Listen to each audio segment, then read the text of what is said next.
안녕하십니까, 헤이오셜입니다. 오늘은 31번째 이야기, 대한민국 파업의 나라라는 주제를 가지고 이야기를 해보도록 하겠습니다. 이 사진은 전국금속노동조합 한국GM지부가 5일 오전 간부 합동회의를 개최하는 모습이고요.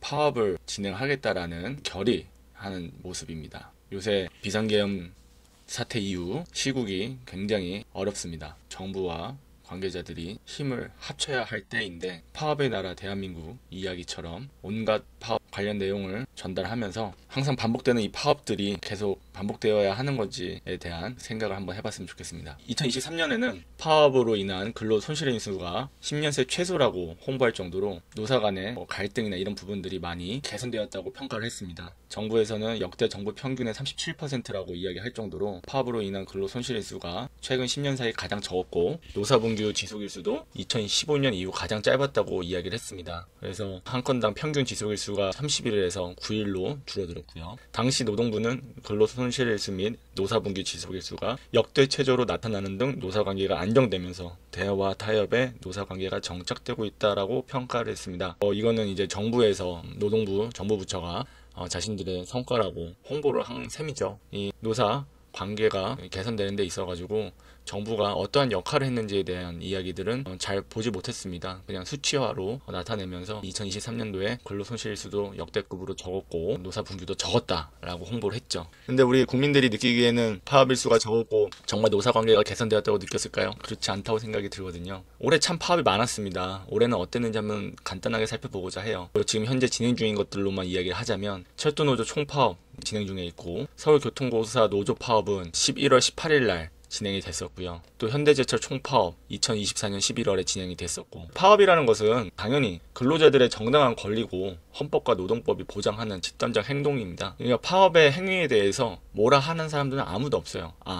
근로자들이 자신들의 권리를 행사하는구나 라고 이해를 합니다. 하지만 그 파업이 변질되는 모습들이 바라볼 때는 파업이 정말 필요한 것인지에 대한 의구심을 가질 수밖에 없는 것이죠. 그리고 파업은 합법성을 갖추기 위해 정해진 절차를 따라야 합니다. 제가 그 과정을 이제 정확하게 나열하지는 않았지만 교섭도 해야 하고 또 조합원의 찬반 투표도 해야 되고 관할 노동처에 신고도 해야 합니다. 그리고 대부분 파업의 원인은 임금 인상이라든지 복리후생 개선 이런 부분들이 굉장히 많죠. 파업을 하면은 임금이 인상이 되고 복리후생이 개선이 된다 라고 생각을 하기 때문에 다양한 산업에서 파업이 발생하였고, 이는 노동시장과 대중교통에 상당히 영향을 미치고 있습니다. 시민들을 볼모로 삼은 공공부문에서의 파업들, 이런 부분들로 인해서 시민들이 피해를 많이 봤었죠. 그러면 지금 이 시점에서는 어떤 것들이 진행되고 진행되려고 하는지 살펴보겠습니다. 현재 비상계엄 사태 이후에 민주노총과 금속노조에서 가장 먼저 깃발을 올렸습니다. 민주노총에서는 윤석열 대통령 퇴진 시까지 무기한 총파업 지침을 내렸습니다. 완성차 업체, 철도, 지하철, 학교, 비정규직에 이르기까지 최대 20만 명의 노동자들이 파업에 참여할 것이라고 예상하고 보도자료를 뿌렸습니다.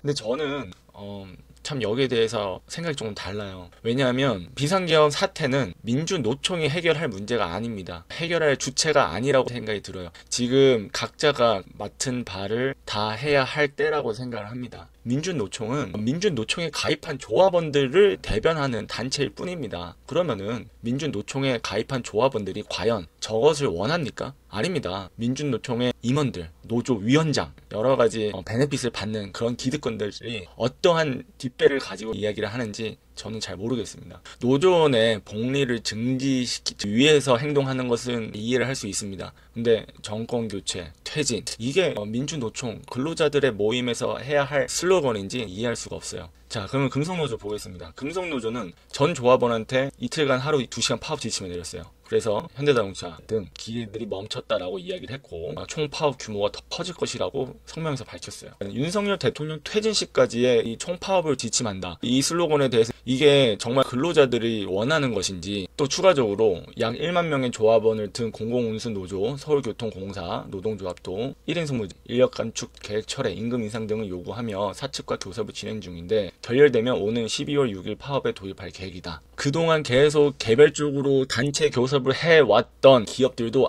이 틈에 밥상에 숟가락 얹자 하고 그냥 달려나가는 겁니다. 파업, 임금 인상, 복리후생 개선 요구 관철, 공식입니다. 자기들이 그동안은 단체 교섭을 통해 가지고 진행이 되지 않았던 부분들 이번에 밥상에 숟가락 하나 얹자라고 해서 그냥 준비 중에 있는 겁니다. 서울교통공사가 이렇게 파업을 하게 되면 누가 피해를 볼까요? 시민들이 피해봅니다. 출퇴근하는 시민들, 지하철 이용하는 시민들, 교통공사 인력 감축 계획이라든지 임금 인상이란 부분들, 시민들의 불편을 볼모로 매년 반복되는 파업들, 시민들이 감내해야 된다고 생각하십니까? 또 공공운수 노조, 교육공무직 본부, 서비스 연맹, 학교 비정규직 노조에 소속된 10만 명의 학교 비정규직 노동자도 12월 6일 파업을 예고 중이다. 저는 정말로 이 파업의 나라 대한민국을 살펴보면서 파업하지 않으면 안 된다라는 그냥 그런 사고방식에 사로잡힌 근로자들을 보면서 너무나도 안타까움을 감출 수가 없습니다. 오늘은 대한민국 파업의 나라라는 이야기를 가지고 여러분과 이야기를 나눠봤습니다. 나라가 어려울 때 다 같이 힘을 합쳐가지고 이 난국을 헤쳐나갈 생각은 안 하고, 자, 이때 기회다. 어떻게든 자신들의 요구를 관철시키고 밥상에 숟가락을 얹자라는 생각들로 가득 차 있는 이런 집단들을 보면 참 대한민국의 미래가 밝지 않다고 생각이 듭니다. 오늘의 영상 여기까지 하는데 이 영상이 좋았다면 구독과 좋아요, 알림 설정 부탁드리겠습니다. 감사합니다.